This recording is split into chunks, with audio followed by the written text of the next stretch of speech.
My aunt, I helped to look after my aunt. She's an 82-year-old lady, lives alone, very alert lady, but has had a lot of health problems in the past couple of years. When she was coming out of hospital, she needed help, which she had never needed before. She was totally independent. And with an awful lot to do, she agreed to having carers in her house, it was very difficult for her. So she has one person 4 times daily to help her with personal care, things like that. Last year, I went out one day and she said to me, "I've something to tell you." And I haven't told you this, but I want to tell you now. She said, "I think money's been stolen." And I thought, God, where from? And she said, "Well, I had money stuck in a book. They were in the pages. She had put in £10 and £20 notes into the pages of a notebook, a hardback notebook, which was stuck in a drawer." And she said, I thought that money was lifted a couple of times, and then I wasn't sure. And then she says, "Now I definitely noticed this week there's money been stolen." So I said, right. And there were about 4, maybe 6 different girls coming into the house in the course of a week, because the carers' rota obviously changed. And I said, well, it could be one of several people. And she was immediately suspicious of one particular person.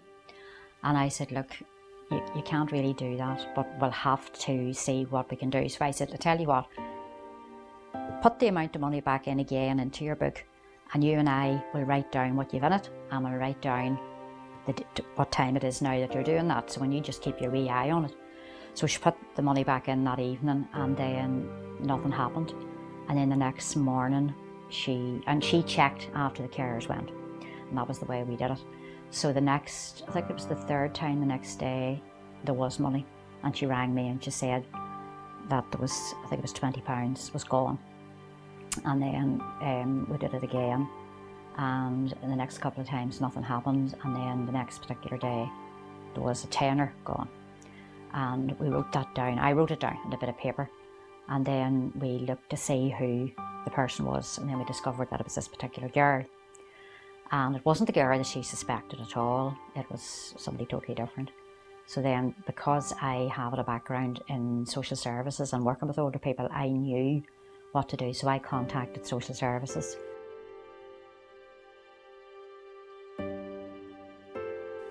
What she found difficult about the whole situation was the formality of the whole process once it was started. She knew that was it now, and then there were people, several people then had to be involved. There was a case conference, but I was allowed to represent her at that, and she was very grateful for that. And then another thing that upset her greatly at the time was that the agency, the actual care agency who supplied the carers, were very defensive, and they were disbelieving that one of their workers could have done this. And she found that hard, and the detail of all of that. And then she was also quite upset because she did go through with the video interview. I made a lengthy statement to the police as well, but then the DPP didn't proceed, simply because there really wasn't enough forensic evidence, or it was the girl's word against her word, really. While we knew and we had recorded it, my aunt got a bit mixed up when she was being videoed about the time and the days that things happened. I had them written down for myself because I couldn't remember them either. I wrote down what happened each particular time, but she didn't. And then her story, when she told it, she was getting a wee bit confused about it, but not confused, but mixed up.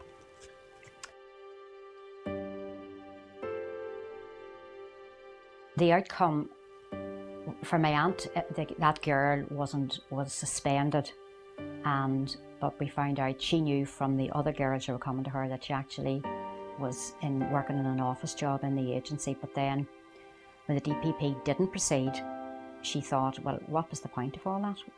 What did I do all that for? Now, the girl wasn't allowed back, and still isn't allowed back into her house. She doesn't have to see her again, but other people will see her.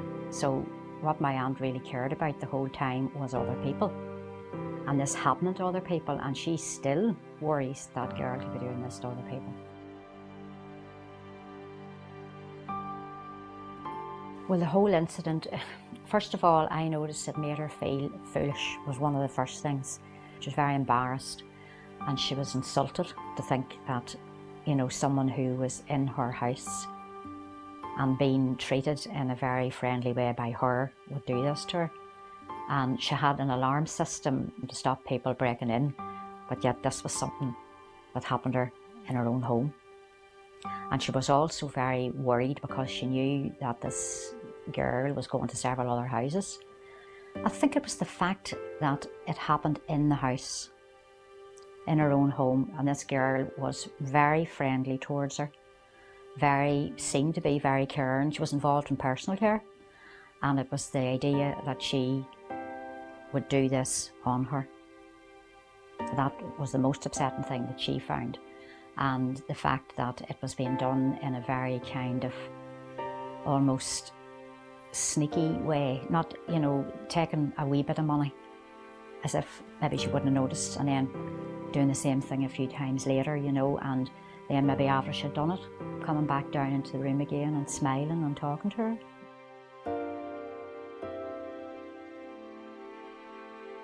Well, what would have helped in that situation would have been maybe a wee bit more information, you know, for her, or, you know, maybe in the initial, whenever the care was initially provided for her, but she really did not know what to do.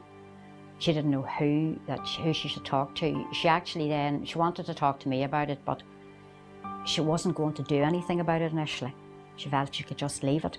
And then she felt then, well, I can't let it happen to other people, but she still didn't know how to go about it or what to do.